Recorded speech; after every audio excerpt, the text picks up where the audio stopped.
Halo anak-anak semua, bertemu lagi bersama saya dengan Pak Irwanto Sitomorang pada pelajaran ekonomi kelas 8. Bapak harap kalian dalam keadaan sehat dan tetap semangat dalam mengikuti pembelajaran kita hari ini. Senang bertemu kalian pada video pembelajaran ini. Bapak harap kalian bisa tetap mengikutinya dan mencatat apa yang saya jelaskan. Jangan hanya di slide dicatat, ditambahi dari apa yang Bapak jelaskan ya, dibuat ringkasannya. Oke? Sebelumnya kita sudah membahas tentang badan usaha milik negara dan badan usaha milik daerah. Apakah kalian masih ingat? Oke, kalau lupa bisa diulang kembali ya. Dibuka lagi catatannya atau dibuka lagi video-video sebelumnya. Oke, kita masuk badan usaha yang terakhir adalah badan usaha milik swasta ya.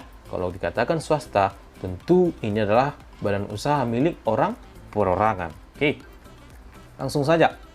Badan usaha milik swasta adalah badan usaha yang seluruh modalnya berasal dari pihak swasta yang dimiliki seorang atau beberapa orang ya, yang dimiliki oleh seseorang atau beberapa orang.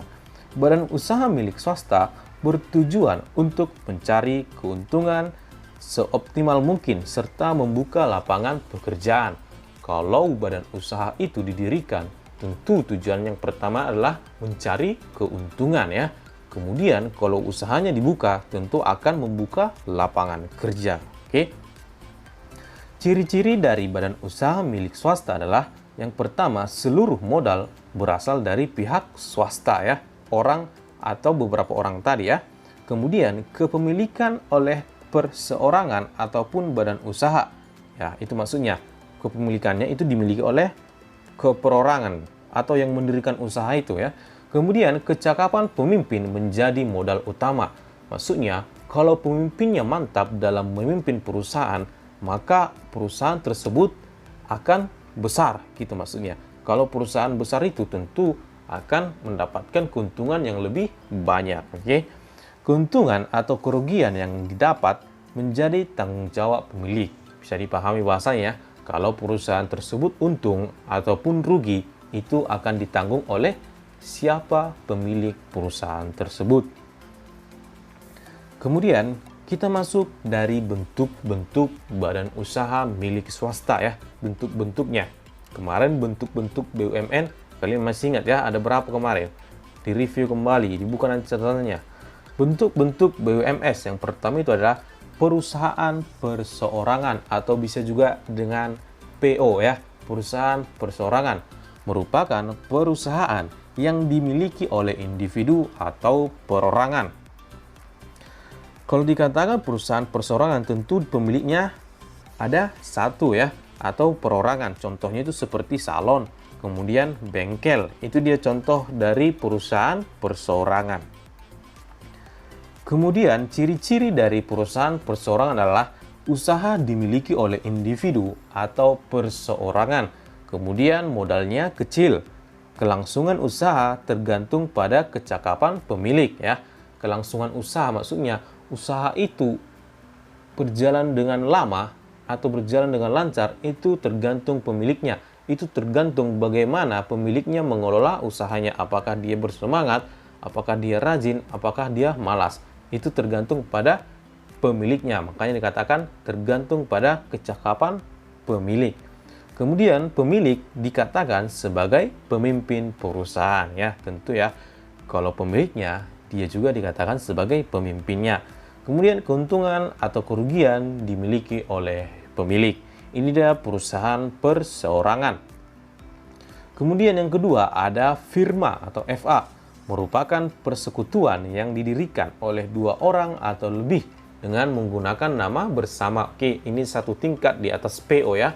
Ini merupakan persekutuan dengan oleh dua orang atau lebih dengan menggunakan nama bersama. Ciri-cirinya yaitu seluruh sekutu merupakan pemilik dan pemimpin perusahaan. Maksudnya sekutu adalah orang-orang yang tergabung di dalamnya, itu merupakan pemilik dan pemimpin perusahaan. Kemudian terdiri atas orang-orang yang sudah saling mengenal dekat. Kemudian risiko ditanggung bersama, terutama terhadap utang. Misalnya kalau perusahaan itu mempunyai utang, ingin mengembangkan usahanya misalnya, mereka berutang, Jadi yang menanggung itu adalah semua yang tergabung di dalamnya. Oke. Kemudian menggunakan nama bersama ya. Misalnya ada 5 orang, mereka ingin mendirikan usaha. Jadi mereka melakukan perundingan dengan mencari apa nama usaha yang cocok terhadap firma mereka gitu ya, dengan menggunakan nama bersama. Kemudian bentuk yang selanjutnya adalah persekutuan komanditer atau CV. Mungkin kalian pernah dengar ini ya. Ini paling sering kita dengar, CV. Merupakan perusahaan yang didirikan oleh beberapa orang, sedangkan beberapa orang hanya menyertakan modal ya, hanya menyertakan modal. Jadi dalam CV ini ada dua sekutu yang dimaksud, yaitu sekutu aktif dan sekutu pasif. Kita bahas satu persatu. Kalau sekutu aktif adalah sekutu yang menjalankan usaha atau kegiatan perusahaan dengan menanggung risiko kerugian yang tidak terbatas. Maksudnya seperti ini. Sekutu aktif ini, mereka adalah yang mengelola usaha. Mereka juga menyertakan modalnya dalam kegiatan usaha. Kemudian, kalau terjadi kerugian, mereka ikut menanggung kerugian tersebut. Kalau terjadi utang yang banyak, mereka lah yang menanggung. Sekutu aktif ini berbeda dengan sekutu pasif ya. Sekutu pasif adalah sekutu yang mempercayakan modalnya pada sekutu aktif dengan menanggung risiko kerugian hanya sebatas modal yang disertakan. Contohnya si A dan si B ya. Si A ini merupakan sekutu aktif. Jadi dialah yang mengelola, dia yang mengembangkan usahanya. Tapi ada B, si B ini adalah sekutu pasif. Jadi dia hanya membantu si A dalam permodalan. Jadi si B ini memberikan modal kepada si A. Ya, memberikan modal kepada si A untuk mengembangkan usahanya. Jadi, ketika terjadi nanti kerugian, yang menanggung itu adalah sekutu aktif atau si A. Jadi kerugian yang ditanggung oleh si pasif atau si B tadi, dia hanya menanggung sebatas modal yang dipercayakannya tadi kepada si A.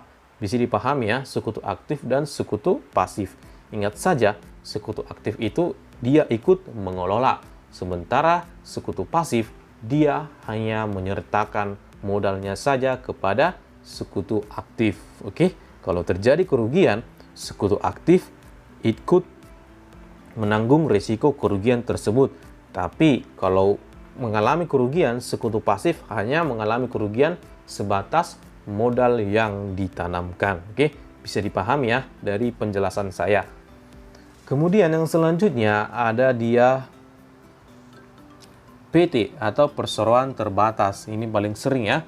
Suatu persekutuan yang memiliki badan hukum resmi yang didirikan oleh 2 orang atau lebih untuk menjalankan usaha yang memiliki modal terdiri atas saham-saham. Oke, kalau bicara saham ini nanti akan kita bahas lebih dalam di SMA ya. Jadi kalau perseroan terbatas itu modalnya berupa saham ya. Ciri-cirinya itu kekayaan perusahaan terpisah dari kekayaan pribadi pemilik perusahaan. Jadi kekayaan perusahaan itu tidak tergabung dengan kekayaan oleh pemilik, atau bahasa sederhananya uang perusahaan itu tidak sama dengan uang pemilik perusahaan. Itu berbeda buku tabungannya misalnya, itu contohnya ya.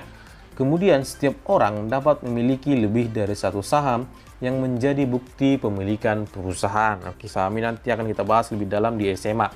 Kemudian apabila utang perusahaan melebihi kekayaan perusahaan, tidak menjadi tanggung jawab para pemegang saham. Kemudian keuntungan para pemilik saham disebut dengan dividen. Oke, sekian materi kita untuk hari ini. Bapak harap kalian bisa memahami apa yang Bapak jelaskan barusan. Kalian sudah bisa memahami apa itu BUMN, apa itu BUMD, dan apa itu BUMS. Kalau ada pertanyaan bisa langsung menghubungi saya.